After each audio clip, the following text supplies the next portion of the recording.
মালদার মোথাবাড়ি বিধানসভার Kaliachak ২ BDO office এলাকায় বুধবার প্রায় ৭ থেকে ৮ ঘন্টা আটকে রইলেন ৭ জন জুডিশিয়াল অফিসার।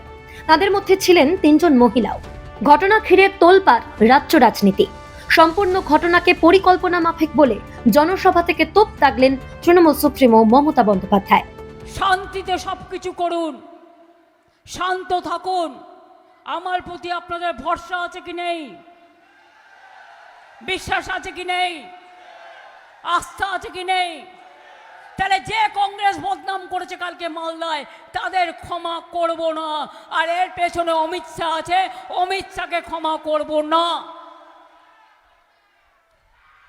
আজকে তো ইলেকশন কমিশনের হাতে ল অ্যান্ড অর্ডার, আমার হাতে তো নেই। সবাই চেঞ্জ হয়ে গেছে।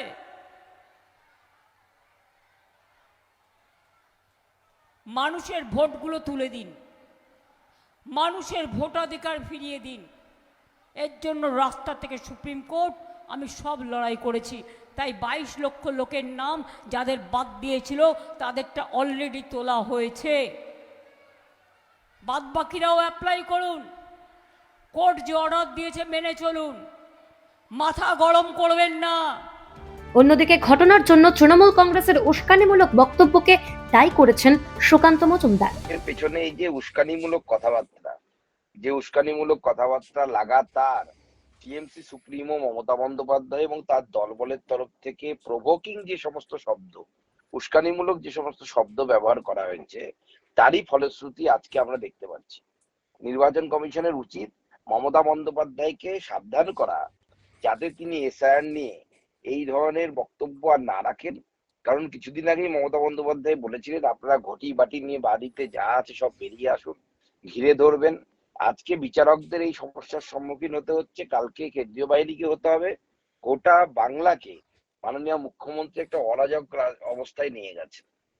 মানুষ ক্ষোভ বিক্ষোভ প্রকাশ করছে, রাজ্য সরকার উদাসীন, কোনো মাথা ব্যথা নাই। তারা যে কেন ক্ষোভ করছে, মুখ্যমন্ত্রী সেখানে যাওয়া উচিত ছিল। মুখ্যমন্ত্রী সেখানে যাও, নির্বাচন কমিশন যাও। আজকে বিচারাধীন ব্যাপারটা তো হলো মুখ্যমন্ত্রীর হস্তক্ষেপের জন্য।